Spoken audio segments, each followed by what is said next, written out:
Nas aulas anteriores, a gente já falou no sistema de fragmentação, que foi a base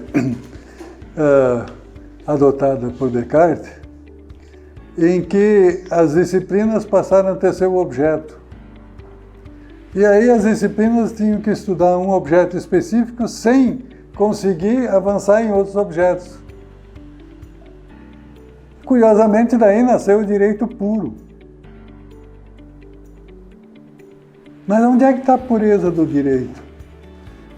Me digam. Ah não, direito tributário puro tem como objeto o estudo do direito tributário.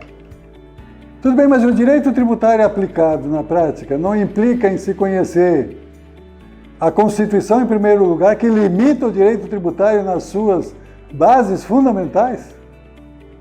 Aí já não temos mais direito puro tributário, nós temos direito constitucional tributário. Mas as operações que são feitas e são tributadas não são reguladas pelo direito civil e pelo direito comercial? Ah não, mas eu quero estudar o direito tributário puro. Mas faz parte dessa incidência tributária. Não, aí nós temos o lançamento tributário. Lançamento tributário não é uma questão de direito administrativo. Tudo bem, mas eu, para fazer incidir o direito tributário sobre o patrimônio do contribuinte, eu tenho que destacar e deixar absolutamente claro os limites constitucionais do poder de tributar e respeitar os direitos individuais e garantias individuais de cada contribuinte? Podemos continuar falando de direito puro? Ah não, eu fiz um recorte metodológico e estou estudando isso. É aquela ideia de se estudar o mergulho no rio, desconhecendo onde ele nasce, onde ele vem, o que o regula, o que ele faz mais forte, o que ele mais faz fraco, onde estão a demarcação das suas barrancas. Não, isso não interessa. Eu gostaria de pôr que nas aulas seguintes, a primeira coisa que tem que se estabelecer quando se faz a interpretação constitucional tributária é os direitos e garantias do contribuinte. E a minha pergunta: vamos para as vilas, que são esquecidas do governo? Ah não, mas nós estamos dando R$600, que aquilo vai fazer com que ele sobreviva. Aí ele pega aqueles R$600 e vai comprar. Ele tem uma incidência de tributo de no mínimo 20%. Daqueles 600 volta para os cofres públicos R$120. O que fica? Eu estou falando em termos simples, simplórios.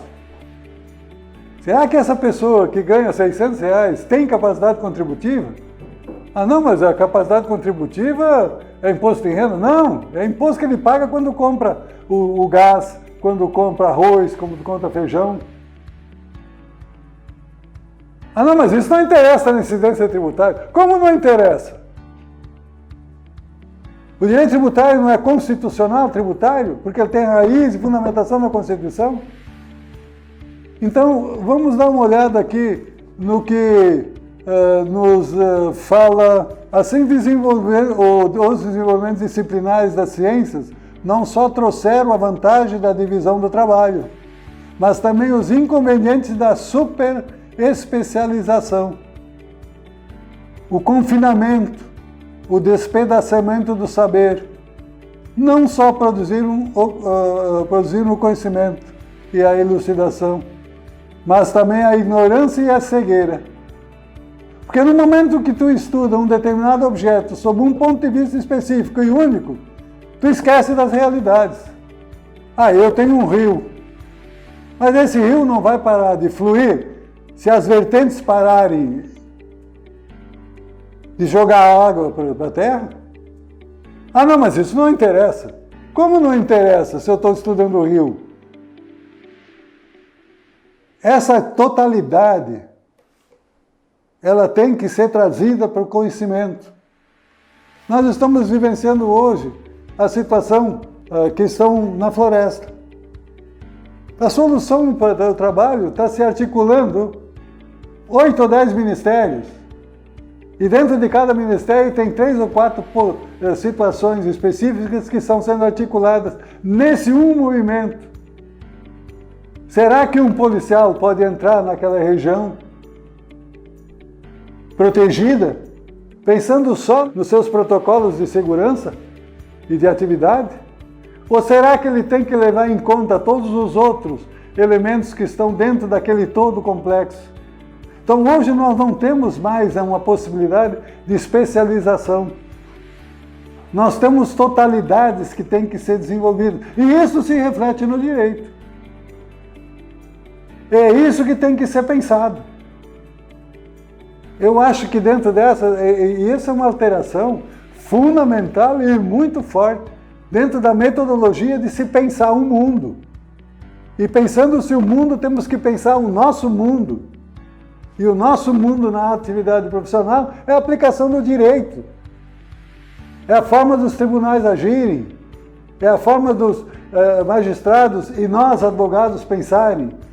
Será que nós estamos pensando essa totalidade e levando em conta? Ou estamos trazendo o que Descartes disse no século XVI e XVII como forma de pensar? Será que aquela ideia de fragmentação total, em que a gente busca os recortes metodológicos e no direito tributário nós temos livros, eu vou estudar essa particularidade? Mas essa particularidade inserida no todo, como é que ela se transforma? Como é que ela está? Ah não, isso não interessa porque eu não vou estudar isso na minha metodologia, porque eu fiz um recorte metodológico. Mas do que serve esse teu recorte metodológico posto em livro, se ele não buscar a solução de um contexto em que tudo se aplica e em tudo se articula? Uma vez perguntei para o mestre, que recém tinha aprovado uma tese de doutorado. Eu disse, eu li essa tese, mas doutor, de tese não tem nada. Mas, doutor, é o seguinte, naquela tese ele está dizendo aquilo que eu disse. E eu não posso desaprovar uma tese que diz o que eu digo. Digo, mas é inovação. Bom, ele não avançou. A tese de doutorado é avançar e trazer uma novidade. E na grande parte das metodologias aplicadas das teses de doutorado, isso não transparece. Eu queria fazer uma confissão. Eu fiz um curso de doutorado, fiz uma defesa de tese, e saí de lá e comecei a estudar e cheguei a uma simples conclusão. Eu apresentei uma tese, formulei uma tese que hoje eu não subscrevo mais, porque ali está simplesmente uma raiz daquilo que está nesse livro. E confesso que eu não sabia o que era ciência. E recebi um título de uma universidade importante no país. E eu acho, e isso eu não tenho certeza porque eu não tenho forma de demonstrar isso, que a grande maioria daqueles que se formam e recebem um título de doutor não sabem o que é a ciência, articulada hoje nas universidades, que compõem um todo do conhecimento humano que nós temos no universo. Será que essa ideia, que pode ser absurda, como disse Einstein, mas para que elas vingue e dê resultado, em primeiro lugar ela tem que ser absurda, porque ela fosse normal, comum, ela simplesmente seria assimilada e caía numa situação indefinida. Eu queria avançar um pouco e trazer aqui alguém, um professor que foi perseguido em 1964, caçaram a possibilidade dele lecionar na Universidade do Rio Grande do Sul e ele foi lecionar na Europa, na Alemanha, que é o Hermínio Trevisan,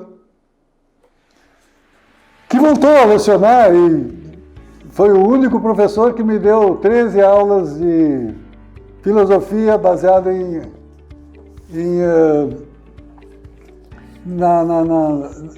na metodologia da realidade. Ele trouxe essa parte da Europa e que desde 1920 estava posta nesse contexto europeu. Ele nos fala o seguinte: segundo Grosseteste, sempre deve-se partir dos fenômenos naturais, os quais exigem acurada atenção. Uma vez concluídas as observações, é preciso deduzir as causas dos fenômenos, analisando-lhes os elementos constantes e variáveis, capazes de interferir na determinação das causas. Num terceiro estágio, cumpre formular uma hipótese de explicação dos fenômenos, que deve ser testada para ser demonstrada.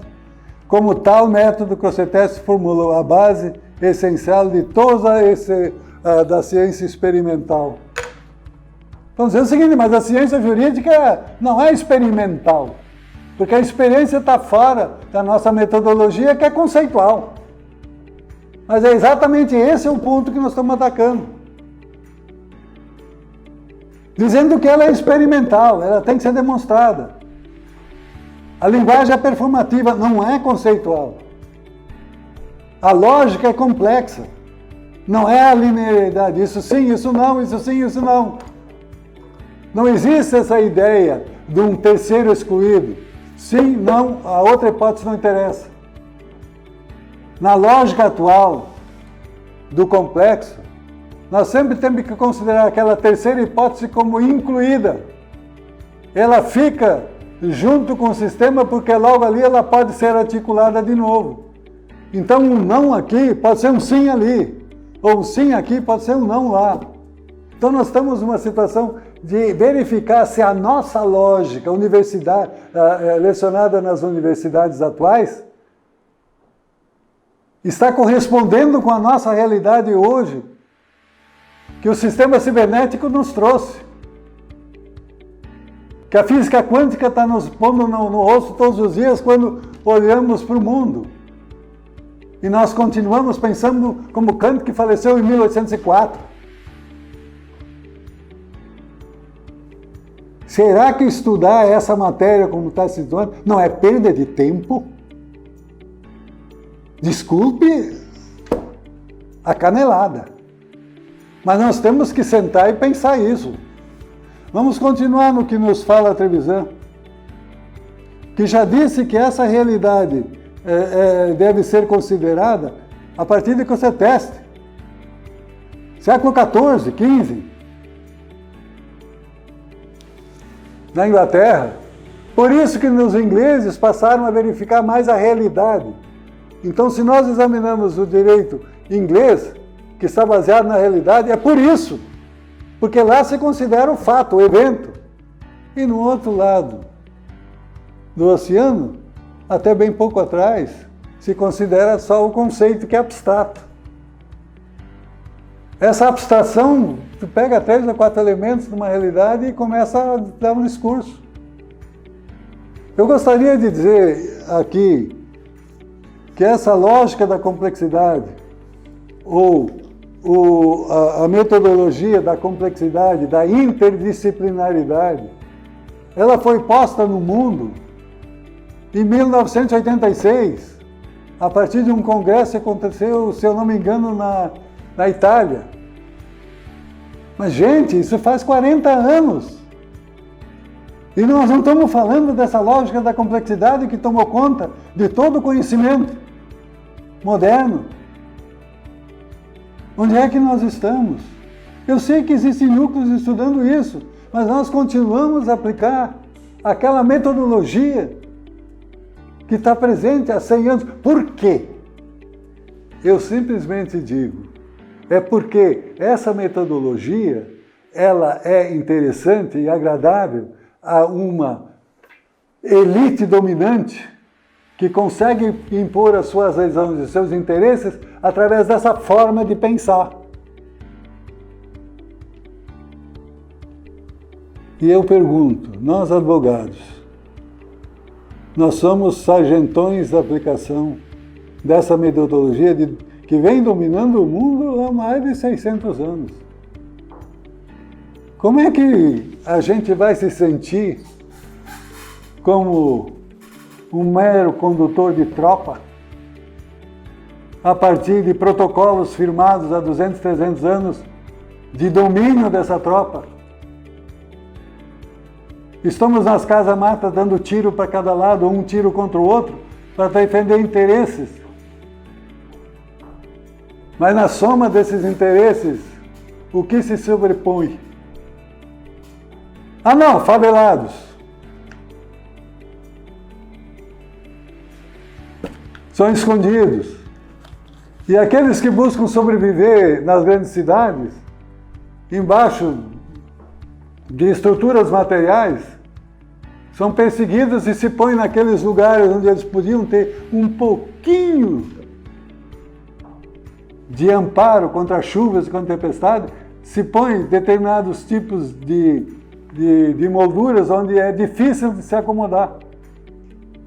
Olhem para baixo das estruturas que estão espalhadas pela cidade, se vocês não encontram ali elementos, essencialmente pedras, formas de calçamento, que dificultam muito alguém se amparar ali num dia de chuva. Esconde-se esses caras, essas pessoas, porque não interessa mostrá-las para o público. Vocês vão dizer, isso não é direito tributário? Como não é direito tributário? Garantias individuais. Aquelas pessoas compram. Elas têm poder de compra, recebem algum dinheiro na rua e vão comprar e pagam impostos. E a garantia individual é de que eles sejam recuperados e que sejam assistidos com o dinheiro que vem dos impostos. Esses impostos são cobrados e são destinados a essa gente? Não é. Não existe. Então, na medida em que eu pego o direito tributário e isolo ele naquele ponto em que nós simplesmente botamos um quadrado lógico que serve para a nossa consciência, essa parte não interessa. Mas a garantia individual que o Estado tem que dar, destinando o resultado da arrecadação dos tributos para a garantia dos direitos individuais, isso não faz parte do direito tributário? Será que essa vertente do rio imaginário que se pôs não alimenta esse rio que está fluindo nas grandes cidades, em que os sobreviventes simplesmente são praticamente expulsos para que não apareçam, para que a cidade fique limpa? Mas será que as nossas consciências conseguem esquecê-las? Será que essa forma de pensar que nós estamos admitindo nos nossos tribunais durante esses últimos 50 anos não está ajudando a conformar aquelas situações que estão sendo atacadas, exatamente porque a gente reparte toda uma estrutura que é única em pedacinhos. Dizendo, nesse pedacinho está tudo bem. Mas o pedaço do lado, não, mas isso não interessa porque não faz parte do recorte metodológico que eu adotei para estudar esse ponto. Essa é uma questão que tem que ser repensada. Nós gostaríamos de ir um pouco além. O paradigma, nós já então vimos que a gente adquire a experiência, o conhecimento por via da experiência. Raciocinar leva-nos a tirar conclusões que temos como certo. Mas raciocinar não elimina a dúvida e o espírito não repousará na luz da verdade se não a adquirir através da experiência. São numerosos aqueles que têm provas do que pode ser conhecido, mas, como não praticam a experiência, ignoram as provas, e tanto são incapazes de evitar o que é nocivo. Então, no momento em que a gente busca a comprovação metodológica de uma determinada realidade, e essa realidade não pode servir de recorte, porque a ciência vive de recortes metodológicos, ela não pode ser fragmentada Porque por via dos fragmentos a gente esconde exatamente aquilo que não se quer mostrar. E nossa aplicação do direito, através da metodologia que nós estamos aplicando, isso é muito fácil. Nós vamos chegar a esse ponto nas próximas aulas.